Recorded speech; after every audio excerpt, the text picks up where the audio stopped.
Good morning. I'm here. I'm doing readings again. This is going to be a general read for Scorpio. What a meditation I had for you, Scorpio. I sat down, I started shuffling the cards, and there were some things that came through really clearly. And I think this is, I don't know, I feel like everybody is going through this year, and it's a rebuild of life, philosophies, the way we feel about ourselves, just like clean slates and rebuilding. Lots of threes of pentacles came up in the meditation, but there was also strife. Like, how do you get there? What do you do? Like, how do you start building that foundation that you need? And some of the stuff that came to the surface had a lot to do with personal discipline.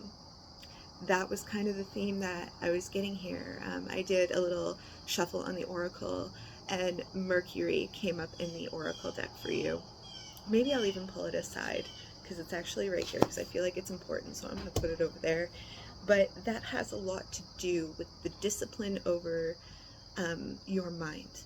Okay, and we're going to get into that more. So, we'll sip. I got all of my lip. I hope you have a hot beverage too. Let's get into this. I'm going to look at the most recent past, current, and future energy. And I think I'm going to start with this one, my tattoo deck here. Alright, so can I get a couple, or one, card to represent the most recent past for Scorpio? 3 came up.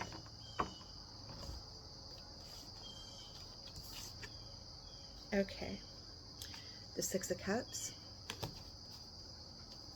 the 4 of Cups, and the 8 of Wands.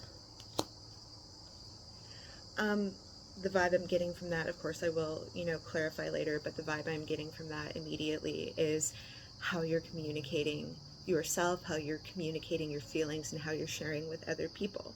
That also has a lot to do with the Mercury card that came up.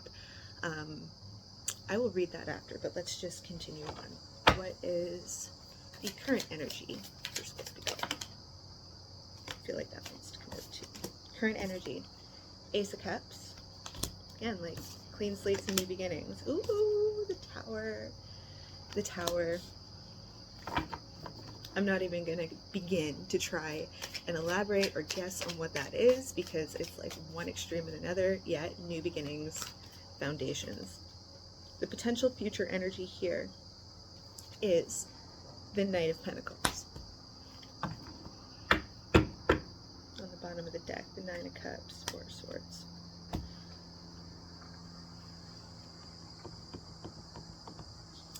I'm not even going to guess. Let's just look at the most recent past energy here. Let's clarify the 8 of Swords, 4 of Cups, and 6 of Cups.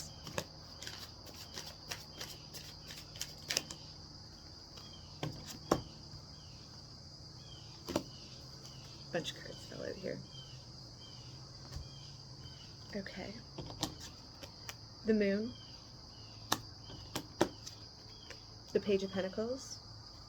I do my best to read out the cards, so, people multitasking can just listen to what's going on. Okay, Page of Pentacles, the Moon. The 7 of Swords. The World. The Queen of Swords. And there is the Ace of Cups again.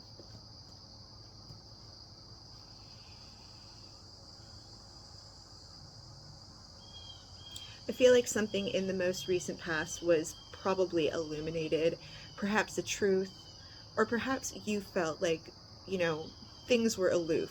Something was not right. Something was not going on or was going on that shouldn't have been going on. Apply it how you feel that resonates.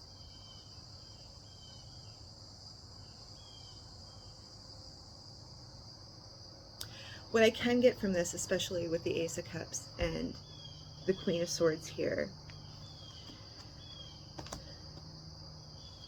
there is something about how you share your emotional self, or a reluctance to share the real truth about how you're feeling. Perhaps in the most recent past, you felt like you've had a really hard time communicating your ambitions to to other people.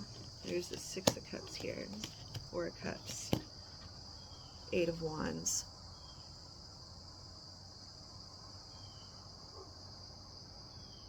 There may very well have been something in your most recent past that you really were not willing to let go of. There seems to be this emotional attachment to past things that you just can't let go. And it almost felt like there needed to be some kind of communication about it. Perhaps it's something that you held to yourself for a really long time.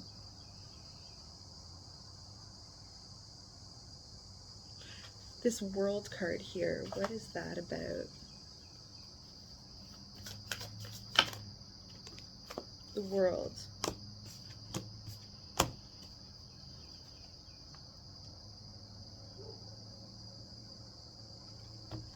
The World is clarified, okay, by the Six of Swords, which was in your meditation a lot. The Six of Swords speaks to a deliberate and conscious decision to move away from what no longer serves you into a state of what does serve you here with the Ten of Cups.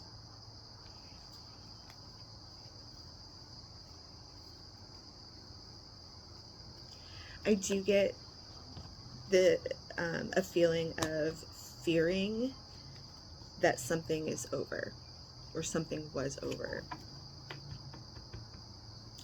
This is very conflicting energy. Let's clarify the most recent energy, the current energy, and see if it can add some substance to this most recent past.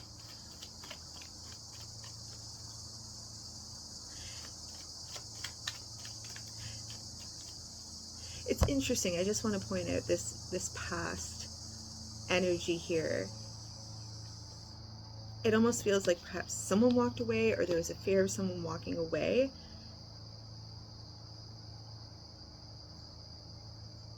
But it's almost like the person walking away actually was walking away from total happiness. Like this Ten of Cups here and this Seven of Swords. This to me reminds me of someone who, you know, depending on who you are and what your standpoint in life is and your philosophies, but this reminds me of someone who has it all and chooses to walk away from it anyway.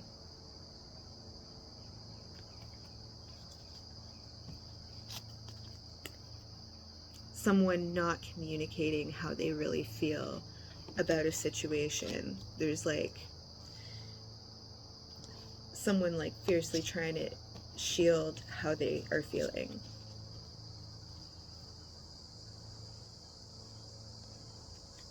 Let's clarify the future, or excuse me, the current energy. The Ace of Cups and the Tower.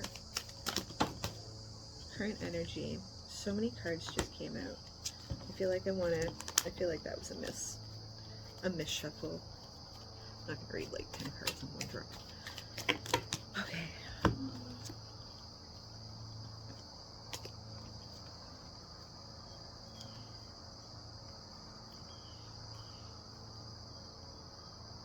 Okay, so the Queen of Cups, the Lovers, the Nine of Pentacles, the Nine of Swords, the Page of Wands,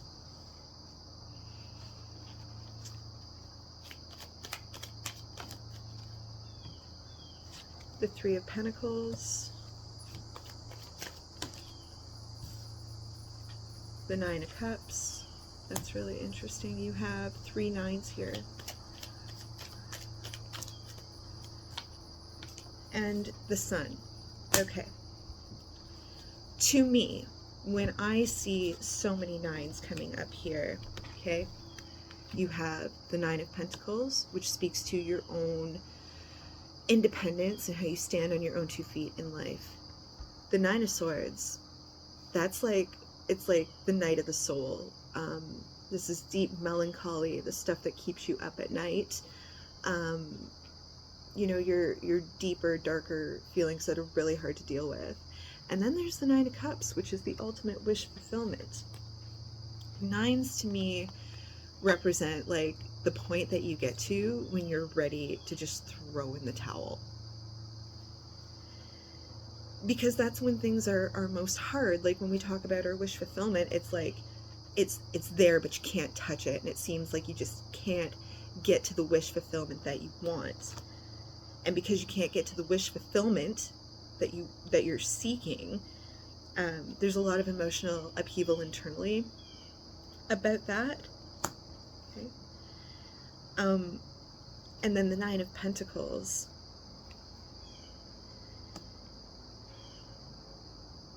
It can mean a lot of things, but in this situation, I feel like it means the potentiality of being alone or continuously just trying to keep everything up on your own.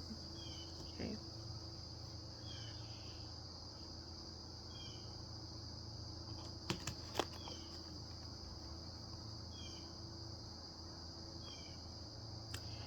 I feel like you've come to a point where you're like, something's got to change. Something has got to change. A decision needs to be made. The Lovers, the Queen of Cups.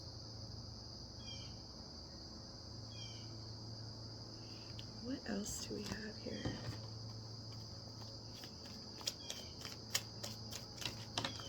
Oh shoot, some fell on the floor. What is this?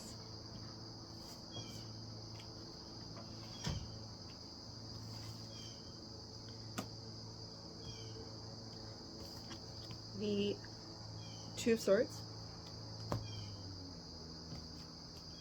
the Queen of Pentacles, the Knight of Pentacles. I feel like there is this sudden realization that, you know, you're not going to be able to count on other people to support, financially support, emotionally support. You're like, how do I become resourceful to be the most support to myself? 1234, 1, 2, 3, 4, that came up. You're realizing that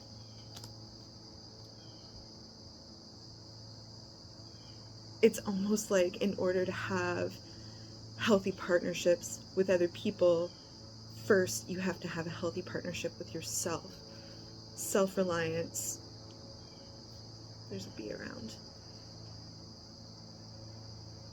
And again, with Mercury down there, that's also, you know, the discipline of your own mind. Your thoughts take you inevitably where you want to go, but our thoughts also become us.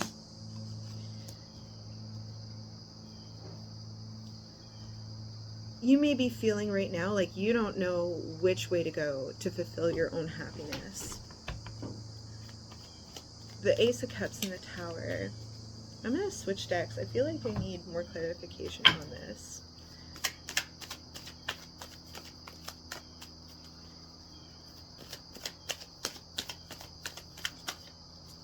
The World again. Wasn't the World here? Where did I see the World? That was in your most recent past. When I see the World come up, it's telling me that a cycle is ending, or it needs to end, or there needs to be growth in some form. So if you find that you're constantly running into the same message in your life and learning the same lessons again and again, you know, or you're encountering the same situations and you're like, oh shit, I have to learn this again. Yes, there needs to be recognition that something needs to change. A cycle needs to evolve. The Seven of Wands. A cycle needs to evolve.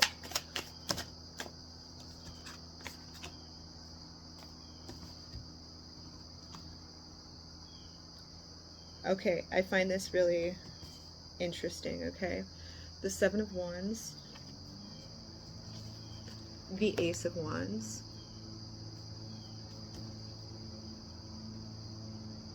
the Knight of Wands, and the Devil. I think this really has a lot to do with how you view yourself, the things you say to yourself, okay? The things you believe about yourself. Are you giving yourself enough credit?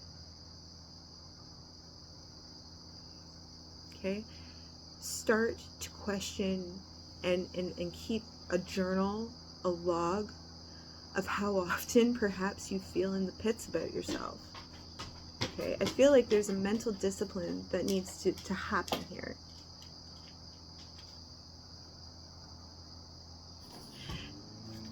And I also believe that because in the past here we have the Queen of Swords, but here we have the Queen of Cups. One is guarded, one is very open. And I think you are both. I think you are both of those. Like, you are soft and vulnerable, but you're also incredibly strong. But I feel like this more guarded part of you has a lot to do less with what other people say and think, but a lot more with what you say and think about yourself. Okay? Especially with that Nine of Swords. Nine of Swords came up in the meditation a lot. Let's clarify the future energy here. You have the Knight of Pentacles.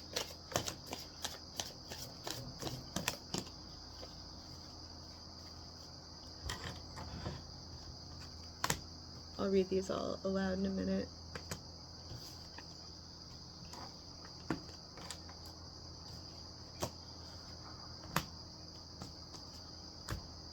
Okay. So for the Knight of Pentacles, the Nine of Wands, the Knight of Cups in reverse, the Five of Wands, the Six of Cups again, and the Four of Wands.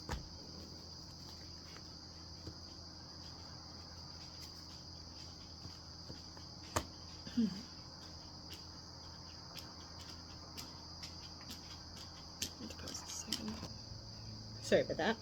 Alright, so in the future energy, the Nine of Swords, Four of Swords, Knight of Cups in reverse. I feel like the important message here for the future energy, okay, we've got the Nine of Swords in the current energy and the Nine of Swords in the future energy, and that all has to do with your mental health.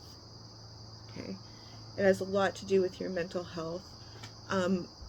You may feel like you're at a standstill, right? Like, how do I progress into the future?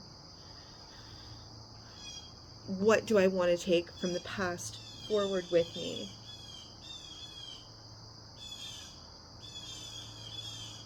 There's this element of constant repeat disappointment. Maybe that's with another person. Maybe it's with repeat lessons in your life. But it almost seems like you're kind of wading through molasses. Like, everything seems strenuous.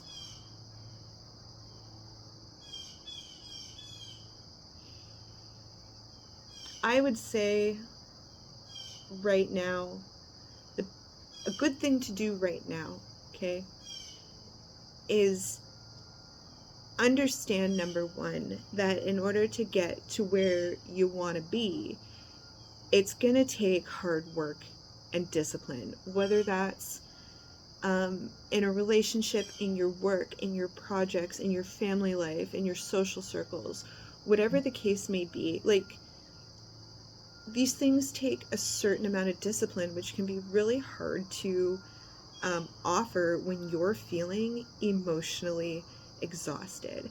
I would say if you need to take a break and a little getaway for yourself, you know, go camping, go into the woods, whatever the case may be, but start getting real about what it is that you want and what's the passion, what's going to make you passionate about your life.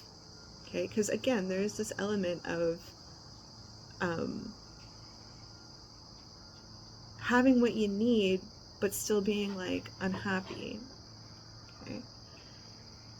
Remove anyone who would interfere with your thought process. I think to get out on your own and like get a journal, start jotting things down.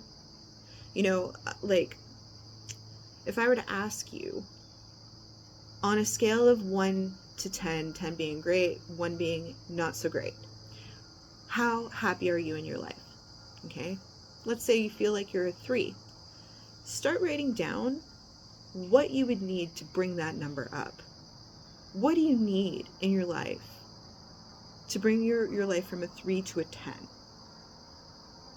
Okay, and then start committing to that.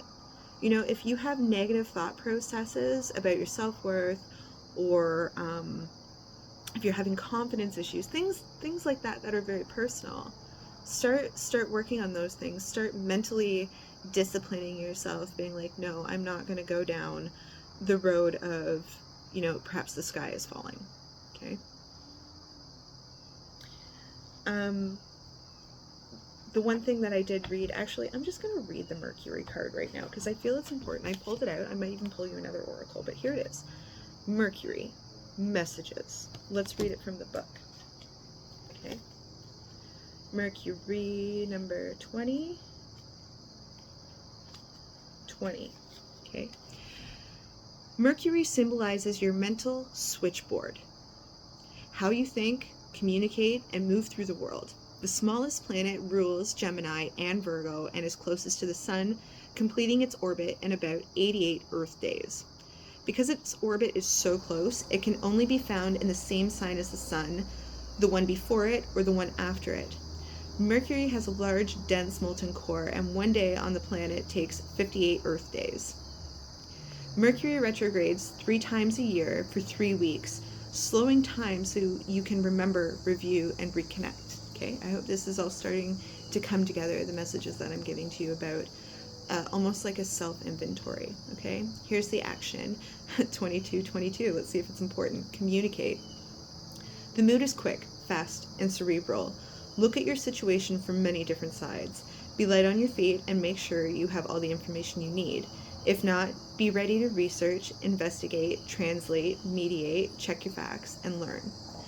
Follow up on all lines of communication to make sure others understand what you said and you understand what they intended. Publish, broadcast, network, and engage social media. Make the calls, submit the resumes, send the manuscript. Check all Mercury-ruled equipment such as vehicles and communication electronics. Proofread and back up your files. This is the next part that I like. Mythological Mercury could be a trickster when he worked for himself, but he also played the role of psychopomp, diving into the underworld to escort trapped spirits out of it. If you need to go down into your own personal underworld, it may be time to walk with a therapist. Why does it say walk? Talk with a therapist, shamanic healer, or other integrous guide into the deep realm. Okay. Again, what I was talking about, mental discipline. If you're beating yourself up more than you're praising yourself, okay, let's talk about that. Be kind to yourself. Did you grow from yesterday? Are you better than you were yesterday, even like this much? That's all that matters, right? But be conscious of this, the things that we tell ourselves, right? Here's the challenge. When a quick mind is not connected to the heart, it can cause trouble. Watch out for the busy hamster wheel of your mind. Shallow thinking, scattered, dishonest, or glib approaches, and mistakes made within a rush. But here's the gift. Mercury was the messenger of the gods. Listen deeply to the message of your soul, the conduit to the spirit, and become the messenger. Okay? I definitely... Also, the vibe that I got from this is, you know, there were clean slates and new beginnings. And if you are finding it difficult to decide what you're going to do and where you're going to go, ask yourself, okay, because you can change at any time you want to. You can change anything you want to.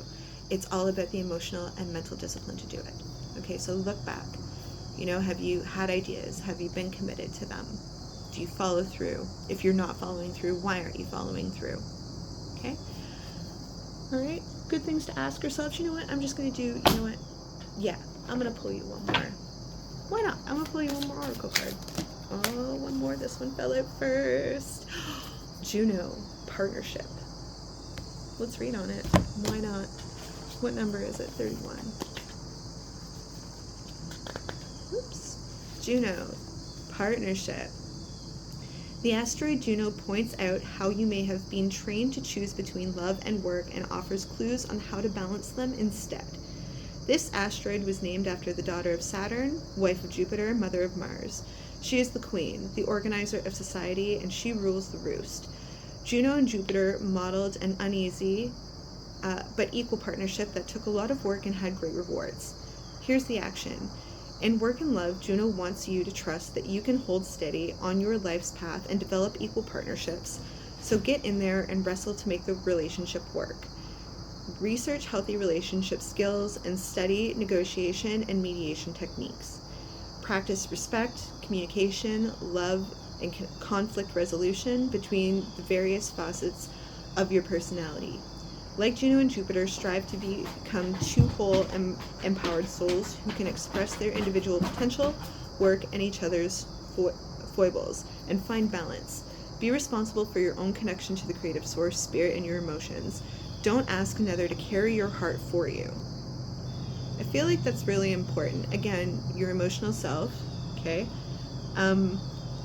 We often reach out to people that we depend on and love, and sometimes it can be very easy when we are in and not such a great place with ourselves to put a lot of emotional burden on others,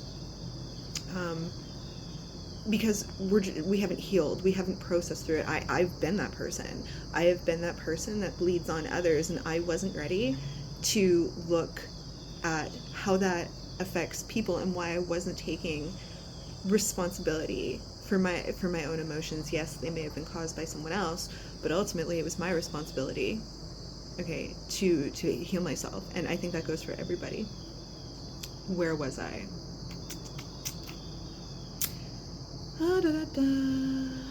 So it makes hard to accept you. Don't ask another to carry your heart for you, as it makes it hard to accept their unique path. Live out your ambition through your own work rather than through your mate, children, employees, or coworkers. If you do so, you could encourage others' growth and exploration along with your own, and so create the foundations of great relationships and a sense of community. If you don't, you can develop into jealousy. It can develop into jealousy or create monsters. If you want to be in a partnership but are not, examine any belief or training that said you have to give up what matters to you in order to partner up. If it's your choice to work alone, accept it. If not, expand that view and invite fresh possibilities. Here's the challenge. If you live out your ambition through your mate or your work partner instead of through your own efforts, the situation can develop into jealousy, manipulation, or disempowering micromanaging. But here's the gift. True partnership is a spiritual path. Its sacred acts are the practice of healthy relationship skills. These skills begin within. Okay, so here, if you feel like you are struggling within your relationships, okay, or partnership in any way, I think that's some good advice. I think that's some really good advice. And something I've learned this year is you don't rely on your relationships to make you happy. You make yourself happy, you heal yourself, and then you offer that happiness to others, and they offer their happiness to you. Okay? That's how I feel it goes. Right? What's that saying? Don't ask me what I can do for you or you can do for me. Ask what you can do for yourself and I will do for myself. All right? Something like that. I don't know that I got it completely right. But anyway, this has been a long reading, Scorpio. Okay? Lots of love. Take care. Stay safe. Make wise choices. We'll talk later.